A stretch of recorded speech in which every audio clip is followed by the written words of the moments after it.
नमस्कार, एनडीटीवी के राजस्थान चैनल में आपका स्वागत है। मैं हूं मनोजन भारती और आप देख रहे हैं चुनावी चर्चा।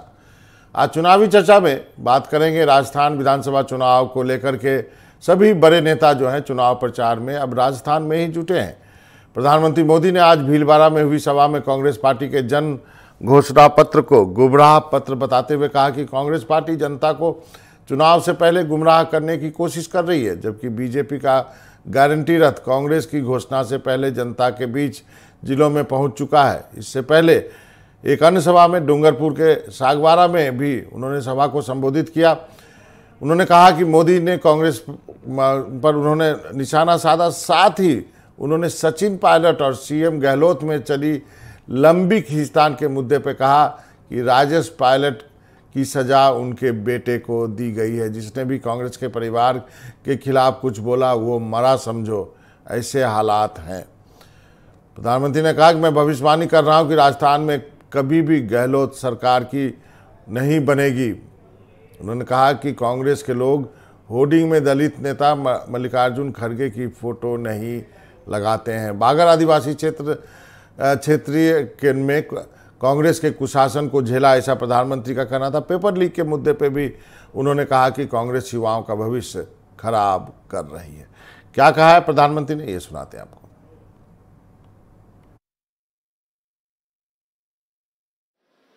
कांग्रेस के लोग जहां भी वोट मांगने जा रहे हैं वहां उनको एक ही जवाब मिल रहा है, एक ही जवाब मिल रहा है। लोग कहते हैं, बच्चे बच्चे बोलते हैं, बूढ़े बोलते हैं, बुजुर्ग बोलते हैं, वृद्ध माताएं बोल रही हैं, महिलाएं कह रही हैं, गहलोत जी, गहलोत जी, कौनी मिले वोट जी, गहलोत जी, कौनी मिले वोट जी। और अब तो ये बात राजस्थान में सोशल मीडिया में बच्चों में जैसे स्पर्धा चल पड़ी है। हर घर से बच्चे वीडियो पर ये वाक्य रख करके सोशल मीडिया में डाल रहे हैं। बच्चे भी बोल रहे हैं, गहलोत जी, कौन ही मिले वोट जी।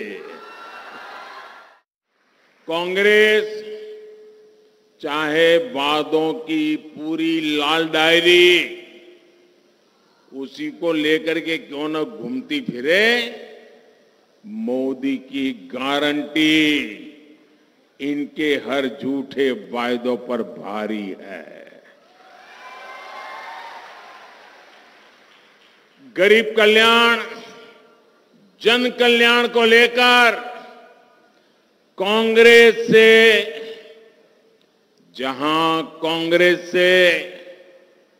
उम्मीद खत्म होती है, वहां से मोदी की गारंटी शुरू होती है।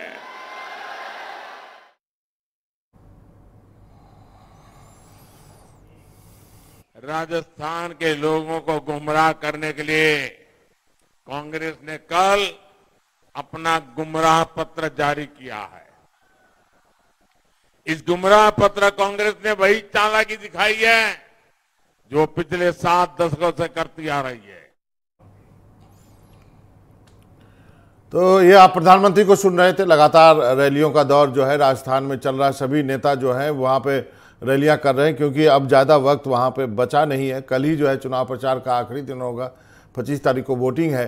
तो प्रधानमंत्री मोदी और बीजेपी के आरोपों पर पलटवार करते हुए सीएम अशोक गहलोत ने टोंक के मालपुरा में हुई जनसभा में कहा कि बीजेपी के बाहर के लोग राजस्थान में चुनाव प्रचार पे आ रहे हैं। बीजेपी सरकारों के 5 सीएम यानी मुख्यमंत्री राजस्थान आ गए हैं। केंद्रीय नेताओं की भीड़ लगी है, वो मुझ पर और मेरे परिवार पे हमला बोल रहे हैं, कांग्रेस पार्टी पे हमलावर हो रहे हैं। पीएम मोदी और अमित शाह क्या भाषा बोलते हैं, इसका मुझे दुख होता है क्योंकि वो उनके पद की गरिमा के खिलाफ है, उनमें दम नहीं है। मैं बार बार चैलेंज देता हूं कि वो हमारे कामों और योजनाओं पे बहस करें, इधर उधर की बातें ना करें।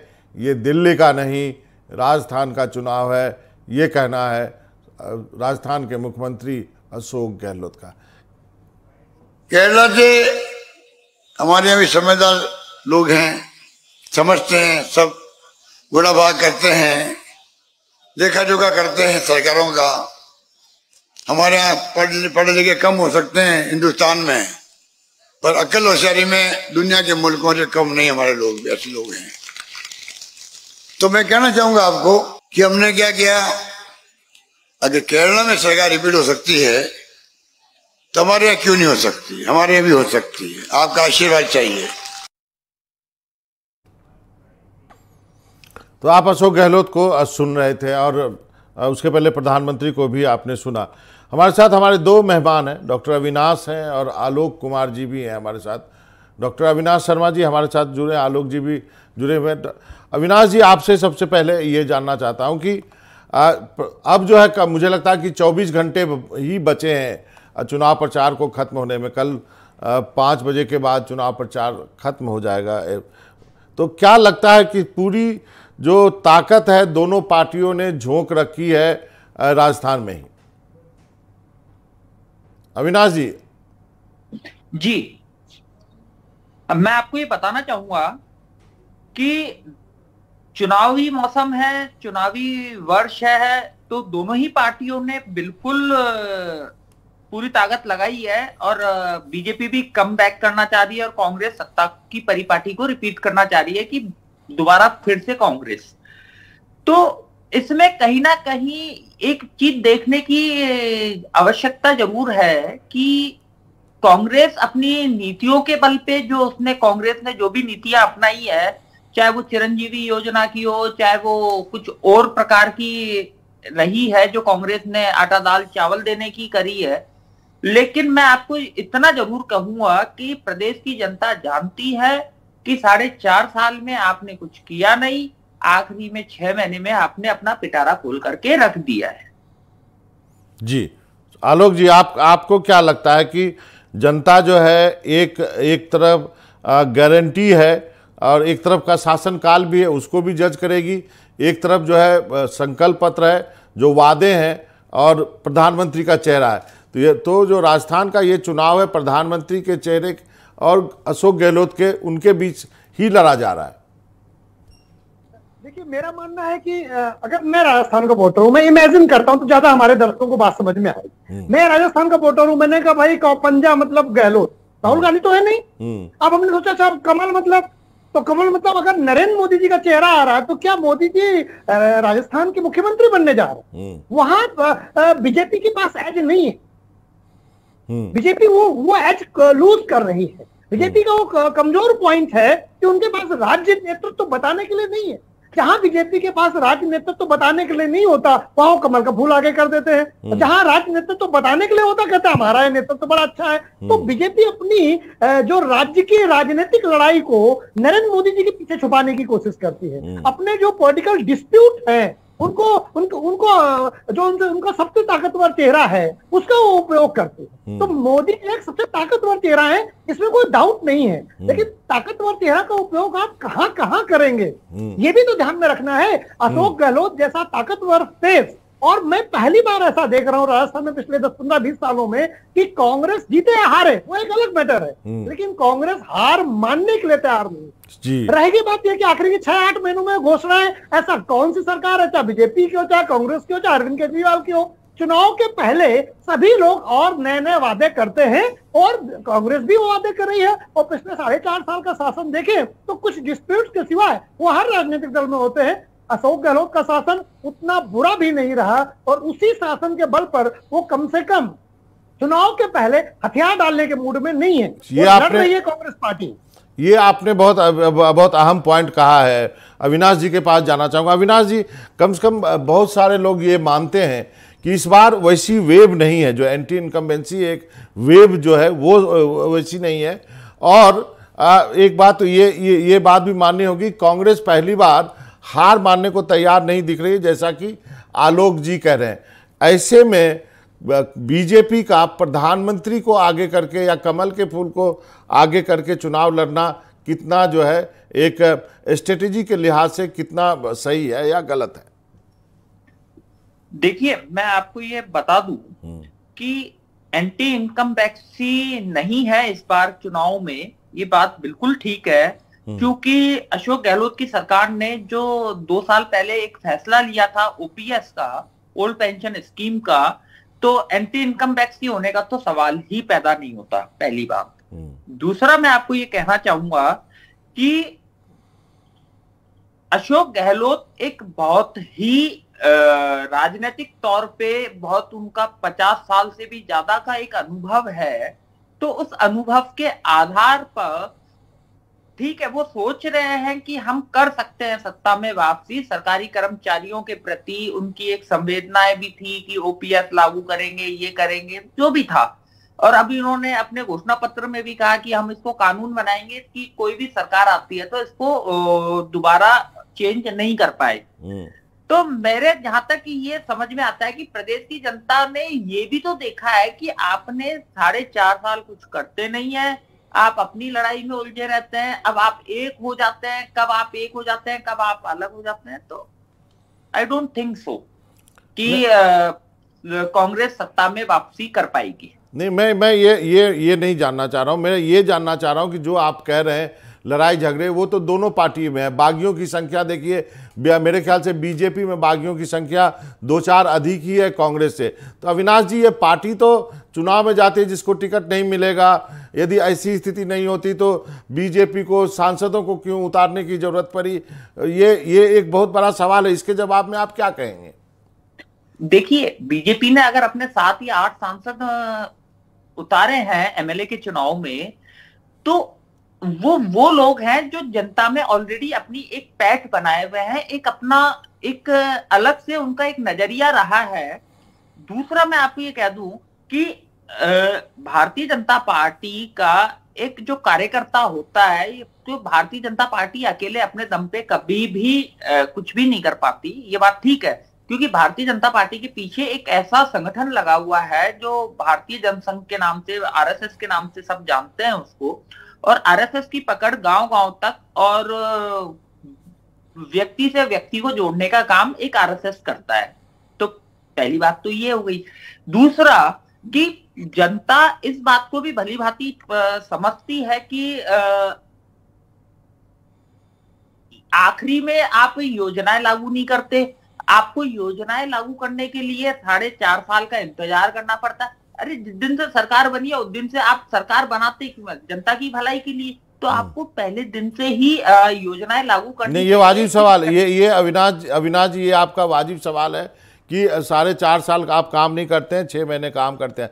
आलोक जी, मेरा एक यही सवाल है, यदि चलिए मैं मानता हूं कि एंटी इनकम्बेंसी भी हो सकती है, अब गहलोत सरकार पे ये भी आरोप लगेगा कि आपने 4.5 साल काम नहीं किए, अभी आप मेकअप करना चाहते हैं, लेकिन जो बागियों से तो दोनों पार्टियां जूझ रही हैं ना। बागियों ने तो किसी को नहीं छोड़ा है, बीजेपी के भी हैं, कांग्रेस के भी हैं। बीजेपी के थोड़ा ज़्यादा इसलिए हो गए कि वो 7 सांसद की वजह से जो वहाँ पे कार्यकर्ता लगता था उनको विधायकी का टिकट मिलेगा, वो नहीं मिल पाया, इसलिए ज़्यादा हो गए। तो ये तो पार्टी स्तर पे सुलझाना पड़ेगा। आप वहाँ पे बैठे हैं, आप बताइए बागियों से कौन पार्टी कितनी अच्छी तरह से निपट पाई है? देखिए मनोरंजन जी, बागी एक बड़ी समस्या है, क्योंकि सबकी अपनी एक राजनीतिक महत्वाकांक्षा है। तो बागी दोनों पार्टी में है। रह के बात अशोक गहलोत जी ने 4.5 साल काम नहीं किया है, ये मैं मानने के लिए तैयार नहीं हूं। उन्होंने 4.5 साल भी काम किया है, लेकिन जब ये होता है कि आखिरी के चुनाव का समय आता है, इसको तुलना करें मध्य प्रदेश में 18 साल से भारतीय जनता पार्टी है, तो वो क्यों कहती है कि अगले हम 5 साल में जब आएंगे तो ये करेंगे? तो क्या माना जाए कि 18 साल से मध्य प्रदेश में शिवराज सिंह की सरकार ने कुछ किया ही नहीं? आखिरी में वो कौन सी कन्या योजना लेके, मैं नाम भूल रहा हूं, जिसमें 1250 प्रतिमाह देने की बात है, उसकी किस्त भी आपने जारी कर दी। तो 18 साल से क्या कर रहे थे आप? लाडली करने योजना। कांग्रेस को कोई ये कहे कि 4.5 साल में कुछ नहीं किया, आखिरी के 6 महीने में किया। तो यही बात बीजेपी के लिए कहा जा सकता है कि 18 साल में से 17.5 साल आपने कुछ नहीं किया, तभी तो आपने ढेरों वादे कर डाले चुनाव में कि हम करेंगे। देखिए, जिंदगी में चाहे हमारा आर्थिक कैरियर हो या किसी राज्य का कैरियर हो, जब भी हम कुछ आगे के लिए कुछ करना चाहते हैं तो हम बताते कि इतना कर चुके, उससे ज्यादा हम क्या करने वाले। तो अशोक गहलोत जो 4.5 साल की वो जनता जज करेगी। अब अगला 5 साल क्यों दे अशोक गहलोत जी को, वो ये बता रहे कि ये प्रोजेक्ट हम लेकर के, ये काम लेकर के आएंगे। जैसे शिवराज सिंह जी बता रहे हैं 18 साल बाद भी कि अभी ये अधूरा रह गया काम करने के लिए। अब अगर अशोक गहलोत को शिवराज सिंह से तुलना करो तो आप उनको 18 साल में, उनको 4.5 साल में लगातार, तो आप देखोगे कि दोनों लोग एक ही जैसी बात कर रहे हैं। इसलिए ये कहना कि 6.5 महीने में सब कुछ वो घोषणाएं कर रहे हैं, या अशोक गहलोत जी के साथ नाजायज। ठीक है। नहीं, अब मेरा एक दूसरा सवाल है आप दोनों से, एक अलग सवाल करता हूं। अब अविनाश जी, पहले आपसे, बहुत लोग ये मानते हैं कि चाहे अशोक गहलोत हो, चाहे वसुंधरा राजे सिंधिया जी हो, दोनों अंदर से नहीं चाहते हैं कि उनकी बीजेपी या कांग्रेस को स्पष्ट बहुमत मिले। दोनों चाहते हैं कि 90 के बीच में आंकड़ा अटके, तो फिर मेरी जरूरत हो, फिर आलाकमान मुझे बुलाए और मैं फिर सरकार बना के दूं। अविनाश जी, आप इस पे क्या सोचते हैं? भारती जी, मैं आपको इसके लिए सिंपल सा एक बहुत बढ़िया उदाहरण दे देता हूं आपको। जब अशोक गहलोत की सरकार संकट में आई तो अशोक गहलोत के ही जो पुराने वफादार रहे थे, जिनको पिछली बार टिकट नहीं मिला था, जिसमें से मैं एक नाम ले भी देता हूं आपकी मीडिया चैनल पे, बाबूलाल नागर। बाबूलाल नागर को टिकट नहीं मिला था, वो निर्दलीय चुनाव जीते। निर्दलीय चुनाव जीत करके जब अशोक गहलोत की सरकार संकट में आई तो वही बाबूलाल नागर, जो इस सरकार में, पिछली अशोक गहलोत सरकार में भी मंत्री रहे थे, जिनके ऊपर रेप के आरोप लगे, जिनके ऊपर उनको यहां तक कि जेल भी जाना पड़ा, बहुत कुछ उसमें था, लेकिन उन्होंने निर्दलीय चुनाव लड़ करके और बाद में अशोक गहलोत का साथ दिया। तो बागियों का कोई ऐसा मैं नहीं समझता कि ऐसा इस प्रकार का है। पर हाँ, कांग्रेस पार्टी ये जरूर है कि अशोक गहलोत अपने जो विश्वसनीय लोगों को टिकट नहीं दिलवा पाए, या जो भी था, जैसे बाबूलाल नागर का मैंने आपको जिक्र किया। तो इसका मतलब अविनाश जी, आप ये मानते हैं कि चुनाव के बाद जब आंकड़े आ जाएंगे तो बागियों में से जो भी लोग जीतेंगे उनकी भूमिका काफी अहम होगी? अविनाश जी, आप ये मानते हैं? जी बिल्कुल। बागियों की जो, चाहे वो भारतीय जनता पार्टी के हों, चाहे वो कांग्रेस पार्टी के हों, बागियों की जो भूमिका है वो कहीं ना कहीं 101 के आंकड़े को प्रयास करेगी। जरूर। आलोक जी, ये जो है अब बहुत इंटरेस्टिंग सिनेरियो हो जाएगा यदि बागी तय करें कि कौन जो है वो जयपुर की गद्दी पे बैठेगा। देखिए मनोरंजन सर, अगर 99 के नीचे, 100 के नीचे होती है तो दो ही मुख्यमंत्री होंगे, या तो अशोक गहलोत या वसुंधरा राजे। ये 200% सही है। अब ये है कि पूर्ण बहुमत की सरकार आती है कि नहीं। पूर्ण बहुमत की आती है तो ये हो सकता है बीजेपी से कोई दूसरा मुख्यमंत्री हो, लेकिन अगर कांग्रेस की सरकार आती है तो चाहे पूर्ण बहुमत की आए और चाहे अल्पमत की आए, मैं आपके चैनल में दावे से कहता हूं अशोक गहलोत ही मुख्यमंत्री होंगे। राजस्थान में अशोक गहलोत के बगैर आप कांग्रेस की परिकल्पना नहीं कर सकते जब तक वो सक्रिय राजनीति में है। उनकी जड़ें बहुत गहरी हैं और अशोक गहलोत कह चुके हैं कि उनको मुख्यमंत्री पद हम छोड़ना चाहते हैं, वो छोड़ते ही नहीं है। तो अगले मुख्यमंत्री के दावेदार वही है और वो मुख्यमंत्री बनेंगे। अगर कांग्रेस रिपीट होती है तो एक चेहरा तय है। वो तो ठीक है, वो इनकम्बेंट मुख्यमंत्री हैं। जाते जाते अविनाश जी, यदि बीजेपी ने अपना चेहरा नहीं दिया है तो क्या अभी भी ये कुछ, यदि बीजेपी सत्ता में आती है तो क्या वहां पे अभी भी डिस्कशन हो सकता है, या वसुंधरा होंगी या फिर कोई और भी हो सकता है? आपका क्या मानना है?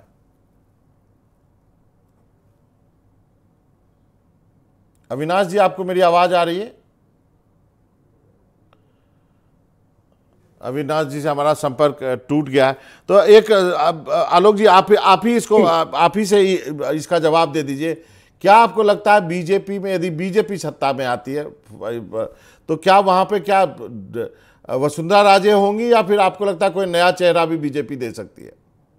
मुझे लगता है कि वसुंधरा राजे निश्चित ही मुख्यमंत्री नहीं होंगे, ऐसा मेरा मानना है। अगर पूर्ण बहुमत की सरकार होती है, अगर वसुंधरा राजे की कोई भी संभावना होती तो उनको चेहरा बना दिया जाता। वसुंधरा राजे जी को अब भारतीय जनता पार्टी वहां पर मुख्यमंत्री के रूप में नहीं रखना चाहती है। अगर 101 सीटें आती है, देखिए बस एक बात मनोरंजन जी मैं जोड़ दूं, दोनों दल ये चाहते हैं कि 40% के आसपास मत मिल जाए। राजस्थान का नियम है, अगर 39% तक मत मिलता है तो लगभग 100 सीटें मिलती है, और अगर 39.5% के ऊपर मिल जाता है तो 100 के ऊपर, और 40% के ऊपर मत मिल जाता है तो फिर बढ़िया जीत होती है। 40-42% वाले 120-130 पहुंचते हैं। तो 40% दोनों दल चाहते हैं कि हम 39 वाली रकील में न रहें। 31% फिक्स वोटर है कांग्रेस का, उसके ऊपर का है। इसी तरह 33-34% फिक्स वोटर है बीजेपी का। तो वो 39+% के लिए राजस्थान में लड़ाई है। जो पार्टी 40% मत प्राप्त कर लेगी वही पार्टी, और वसुंधरा राजे, अशोक गहलोत चाहते हैं 39% मत मिल जाए, 40 ना छुए। तो लड़ाई 39 और 40% की है, और कुछ नहीं। तो ये इसका मतलब है कि गहलोत और वसुंधरा राजे दोनों यही चाहते हैं ना? जी, दोनों 39 चाहते हैं, 40 ना मिले, 39 मिल जाए। 1% की लड़ाई है राजस्थान में। ये दोनों शीर्ष नेतृत्व तो 39 के लिए मना रहे होंगे, और कांग्रेस नेतृत्व चाह रहा होगा या बीजेपी नेतृत्व चाह रहा है कि 40% छू जाए तो इनकी डिपेंडेंसी कम हो जाए। चलिए अविनाश आलोक जी, आपका बहुत बहुत शुक्रिया, आपने बहुत अच्छे से समझाया। ये 39 और 40% की लड़ाई है। देखते हैं दोनों पार्टियों में से इस लड़ाई को कौन जीतता है। वक्त है छोटे से ब्रेक का, कहीं जाइएगा नहीं, चुनावी चर्चा जारी है।